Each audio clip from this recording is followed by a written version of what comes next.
درد دل کا جو تھا درماں، درد دل کا جو تھا درماں، آج رخصت ہو گیا، یعنی ہم سب کا نگہباں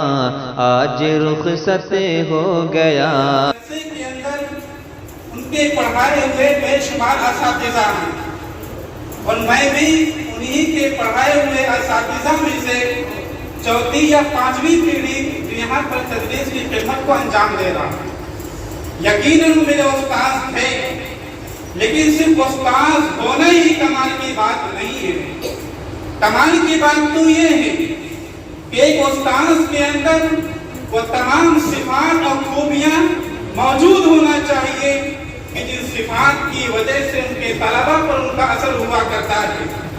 یقیناً ہم نے دیکھا کہ میرے استاد محترم رحمت اللہ علیہ کہ ان کے اندر وہ تمام کی تمام صفات موجود تھی، نہ کہ اتنا وہ سخت مزاج تھے، نہ کہ اتنا وہ نرم مزاج تھے کہ طلبہ کو صحیح طریقے سے وہ تربیت نہ کر سکیں۔ یقیناً وہ اتنے مشفق و مربی کہ ضرورت کے وقت میں سخت مزاج بن جاتے تھے، اور ضرورت کے وقت میں نرم مزاجی ان کی خوبی تھی۔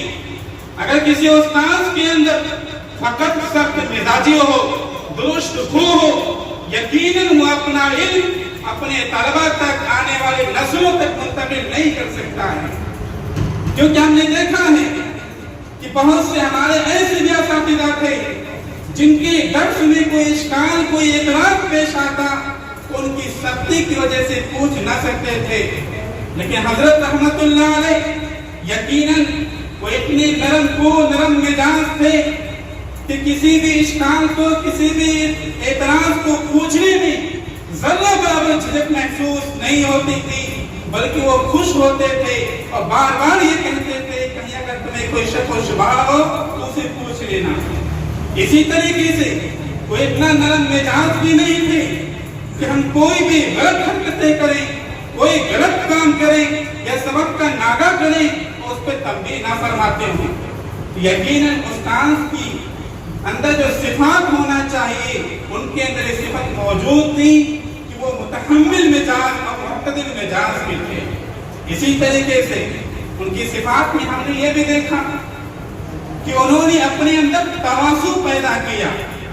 نبی پاک علیہ الصلوۃ والسلام کی حدیث مبارک ہے، من تواضع للہ رفعہ اللہ،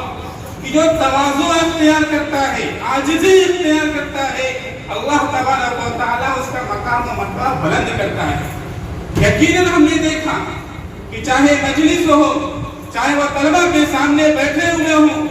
انہوں نے اپنا کوئی خاص امتیاز پیدا نہیں کیا۔ پوری 60 سالہ زندگی کے اندر انہوں نے مدرسے کے اندر کسی ایک کمرے کو متعین کر کے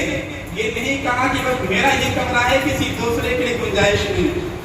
نہیں۔ وہ ضرورت کے موقع پہ کوئی کمرے کے اندر، باہر طلبہ کے اندر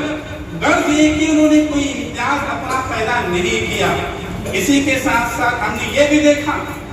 کہ ان کے اندر خودداری تھی، عزت نفس تھی، چنانچہ انہوں نے پوری زندگی کبھی کسی سے کوئی لالچ، کوئی حرص و ہوى، کوئی خواہش کا اظہار نہیں کیا۔ عزت نفس تھی، خودداری نہیں تھی کہ پوری زندگی انہوں نے صرف اور صرف اپنی کمائی سے اپنی کفالت کی ہے، اور بچوں کو بھی کبھی کبھی وہ اپنی تنخواہ سے پیسہ دیا کرتے تھے مٹھائی کھانے کے لیے۔ یقیناً ان کے اندر بہت سی صفات تھی۔ اسی طریقے سے میں نے یہ بھی دیکھا کہ ذوق مطالعہ، مطالعے کی کثرت، مطالعے کا شوق اللہ رب العزت نے ان کے اندر پھوٹ پھوٹ کے بھر رکھا تھا۔ ہم نے یہاں کی لائبریریوں میں دیکھا، یہاں کے کتب خانے میں دیکھا، شاید وہ واحد کوئی ایسی کتاب ہو جس کتاب پر ان کا حاشیہ لکھا ہوا نہ ہو۔ اس سے یہ بھی معلوم ہوا کہ وہ صرف اور صرف سرسری نگاہ سے کتابوں کا مطالعہ نہیں کیا کرتے تھے، بلکہ وہ بہت گہرائی اور گہرائی کے ساتھ، بلکہ تنقیدی نظر سے کہ کہیں کتاب کے اندر کوئی خامی، کوئی کمی نہ ہو، اس انداز سے مطالعہ کرتے تھے، جس کی وجہ یہ ہے کہ آج ان کی کتابیں گواہی دے رہی ہیں۔ اسی طریقے سے استاد